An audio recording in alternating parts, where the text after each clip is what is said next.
లోపల ఒక శ్లోకం ఉంది.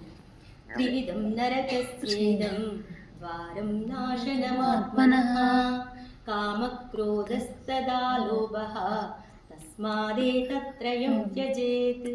కామము, క్రోధము, లోభము ఈ మూడు నరక ద్వారాలు లాంటివి. నరక ద్వారాలంటే రండి రండి అని పిలుస్తూ ఉంటాయి, అవి ద్వారాలు తెచ్చుకోలేదు. కామము అంటే కోరిక, నాకు ఇది కావాలి అని అంటే నీకు అవసరం ఉన్నది కోరుకో, నీ స్థాయిని పట్టి కోరుకో, నీ స్థాయిని మించి కోరుకోకు. తర్వాత నీ కోరిక వల్ల ఇతరులకు అపకారం జరిగేటటువంటిది కోరుకో.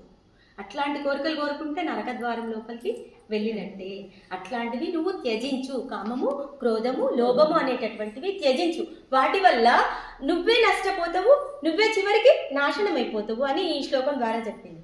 తర్వాత ఇంకొక శ్లోకం మరణగీత లాగా అయిపోయింది. ఇప్పుడు ఎక్కడ ఏ ఇంటి ముందు భగవద్గీత మనకు వినిపించినా ఆ ఇంట్లో ఎవరో చనిపోయారు అనే ధ్యాస అలా ఉండిపోయేటట్టు జరిగిపోయింది. కానీ అసలు చనిపోయిన తర్వాత ఎందుకండి నేర్చుకొని వాడు ఏమన్నా సాధన చేయగలుగుతాడా, మోక్షాన్ని పొందగలుగుతాడా? లేదు కదా. బతికున్నప్పుడు మనం నేర్చుకొని దాన్ని అవగాహన చేసుకొని మన జీవితానికి అన్వయించుకుంటే మనం ఏదైనా ముందుకు వెళ్ళడానికి మనకు ఉపయోగపడుతుంది. కానీ మనం కొందరు అంటారు, అయ్యో ఇప్పుడేనా, ఎందుకు పుణ్యం కట్టుకోవడానికి, ఇప్పుడు భగవద్గీత పారాయణ ఎందుకు, ఇప్పుడు భజనలు ఎందుకు, 60 ఏళ్ళు దాటాక చూసుకుందాంలే అని అనుకుంటారు. 60 ఏళ్ళు దాటాక మన శరీర పరిస్థితి ఏ విధంగా ఉంటుందని ఆలోచించాలి. ఇప్పుడు 40 ఏళ్ళకి, అప్పుడంటే 60 ఏళ్ళకి కావచ్చు, కానీ ఇప్పుడు 40 సంవత్సరాలకే కాళ్ళ నొప్పులు వచ్చేస్తున్నాయి, ఒళ్ళు నొప్పులు వచ్చేస్తున్నాయి, కళ్ళు కనబడకుండా చిన్న పిల్లలకే అద్దాలు వచ్చేస్తున్నాయి, థైరాయిడ్లు, షుగర్లు ఇవన్నీ చిన్నప్పటి నుండే వచ్చేస్తున్నాయి. అదే కాకుండా మన శరీరం అవయవాలు మనకు ఉడిగిన తర్వాత మనకి ఏది నొప్పి ఉందో మనస్సు దాని మీదనే కేంద్రీకృతం అవుతుంది. కానీ భగవంతుని మీద పెట్టుకోవాలంటే ఇప్పుడు మనకు చాలా జ్వరం వచ్చింది, నాకు 4 days నుండి జ్వరం ఉంది, కోల్డ్ ఉంది, కాఫ్ ఉంది, ఒళ్ళు నొప్పులు ఉన్నాయి, అన్నీ ఉన్నాయి. అప్పుడు పరమాత్ముడి మీద పెట్టుకోవాలన్నా కానీ ఆ నొప్పుల మీదకే వెళ్తుంటుంది కదా. మనం కొంచెం సాధనలో ఉన్నాం కాబట్టి అవి వస్తాయి పోతాయి, దాన్ని పట్టించుకోవద్దు, ఇదే ఉండాలి అని మనం చిన్న పిల్లోని కదా బుజ్జగించినట్టు మనస్సును బుజ్జగించుకుంటూ పరమాత్మ వైపు తిప్పుతూ ఉండాలి. అలా 60 ఏళ్ళ తర్వాత మనం చేయాలనుకుంటే మన శరీర అవయవాలు పనిచేయవు, మన మనస్సు పనిచేయదు. అప్పుడు సాధన ఏ విధంగా చేయగలుగుతాం? ఇప్పుడు మనం అన్నం వండగానే వేడివేడిగా అన్నం భగవంతుడికి నివేదన చెయ్యాలి తప్పిస్తే అన్నం అందరం తిన్న తర్వాత పాసిపోయిన అన్నం భగవంతుడికి నివేదన చెయ్యం కదా. అట్లా మన శరీరం లోపల అవయవాలు బాగా ఉన్నప్పుడు, మన మనస్సు కూడా షార్ప్గా ఉన్నప్పుడు మనందరం కూడా అప్పుడు పరమాత్ముని సాధన చేయడానికి మనం ప్రారంభం చేయాలి. ఇప్పుడు అందరు యూత్ వచ్చారు కాబట్టి ఇప్పుడు మీ పిల్లలందరూ కూడా మీరు చెప్పుకునే యోగ్యతను సంపాదించుతారు. ఎందుకంటే ఇన్ని రోజులు సురేఖ మీకు శ్లోకాలను నేర్పించడం కాకుండా శ్లోకాలతో పాటు ఎన్నో పద్యాలు, నీతి కథలు, తర్వాత ఇవన్నీ చెప్పుకుంటూ చెప్పింది కదా. తను ఒక చాక్లెట్ ఇచ్చుకుంటా పిల్లలకు కదా దగ్గరికి రా అని చెప్పినట్టు మీకు అందరికీ ఇవన్నీ ఇచ్చుకుంటూ తను నేర్పించింది కాబట్టి మీకు ఇంకా ఇంట్రెస్ట్ అనేది వచ్చింది. తను ఇప్పటికి ఎన్నో బ్యాచ్లు చేసిందండి. ఇలా ఒక్కరికి కూడా తను వచ్చి చెప్పింది అని అంటే తనకి ఎంత అందరూ ధరించాలనేటి భావన తనకి మదిలో ఒక లైన్తో ఉంది అనేది తను చేయబట్టి ఈ సంస్థ అనేది నిలబడింది. ఫస్ట్ పద్మావతి గారు మొదలు పెట్టారు, తర్వాత తను ఇంతమంది తయారు చేస్తుంది. అలా తయారు చేశారు కాబట్టి మేమందరం రాగలుగుతున్నాం,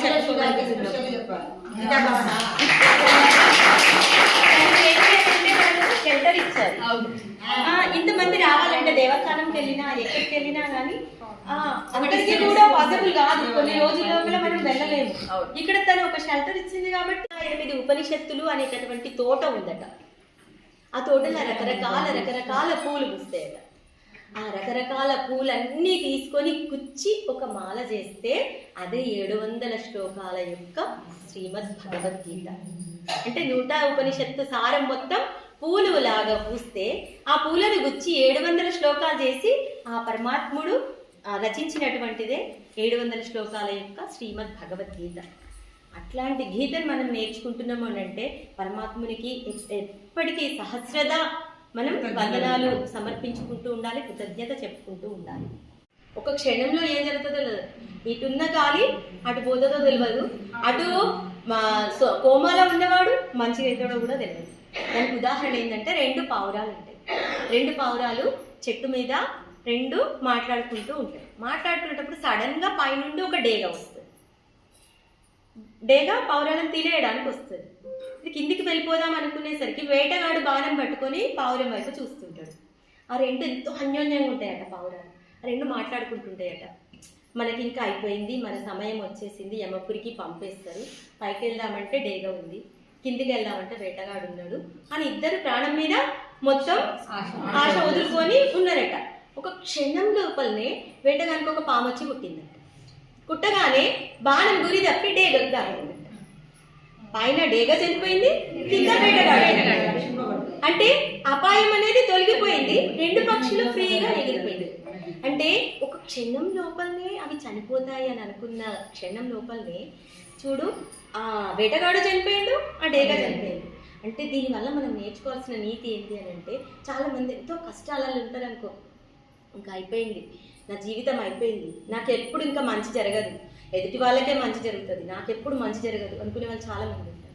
అలా అనుకోకుండా ఏ క్షణంలో పరమాత్ముడు ఏం మార్పు తెస్తాడో, నేను పరమాత్ముని నమ్ముకొని ఉన్నా, పరమాత్ముని మీద విశ్వాసంతో ఉన్నా, ఏం జరిగినా సరే నేను దాన్ని భరిస్తా అనేటటువంటిది ఉండాలి. అని అంటే బాధలు కష్టాలు ఎన్నో వస్తాయి, ఇంకా భక్తులకి ఎక్కువ వస్తాయి కష్టాలు.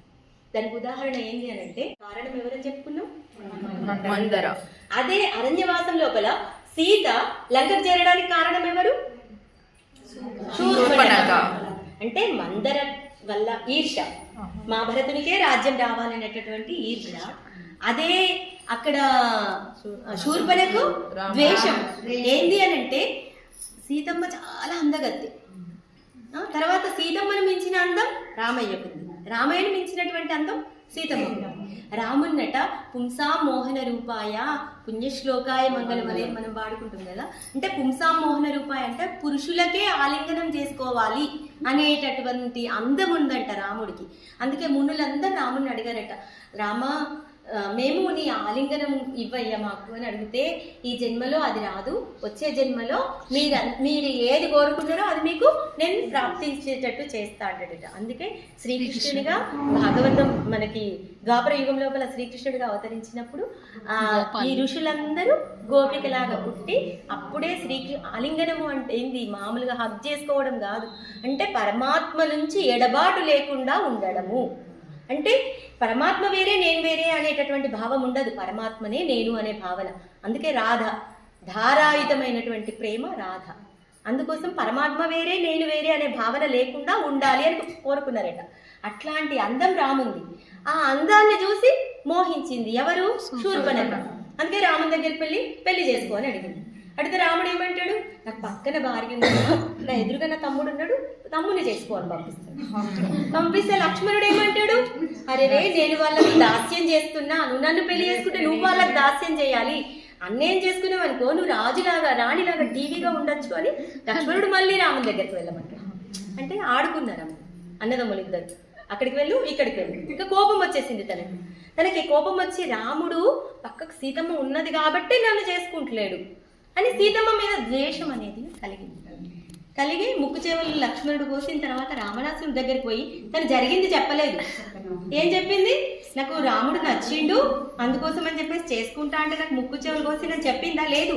దాన్ని దాచిపెట్టేసి రావణాసురుడికి ఏం చెప్పింది, అన్నయ్య నువ్వు ఎంతమందో అప్సరసలను తెచ్చుకున్నావు, ఎంతమందో రాణులను, ఎంతమందో రాజ్యంలో ఉన్నటువంటి పట్ట మహిషులను తెచ్చుకొని ఏలుకుంటున్నావు, కానీ వీళ్ళందరూ ఆమె యొక్క అందం కింద ఒక గోరెంత కాదన్నయ్య, అట్లాంటి అందం ఉన్నది ఆడ సీతమ్మ అడవి లోపల ఉంది, ఆమెను తెచ్చుకుంటే నీ యొక్క ఖ్యాతి ఇంకా ద్విగుణీకరిస్తుంది అని చెప్తుంది అన్నట్టు. అంటే అలా చెప్పడం వల్ల ఆయనకు సీతమ్మ మీద కామం అనేది ఏర్పడితే సీతమ్మను తెచ్చుకోవాలి అని అనుకుంటారు. అంటే దీనివల్ల మనం నేర్చుకోవాల్సింది ఏంటి, మందరకు శూర్పణఖకు ఉన్నటువంటి ఈర్ష, ద్వేషము, అసూయ, జలసి అనేటటువంటిది ఎంతటి దానికైనా దిగజారుస్తుంది అన్నట్టు. దానివల్ల రాక్షస కుటుంబము, రాక్షస వంశమే నాశనమైపోయింది తన వల్ల.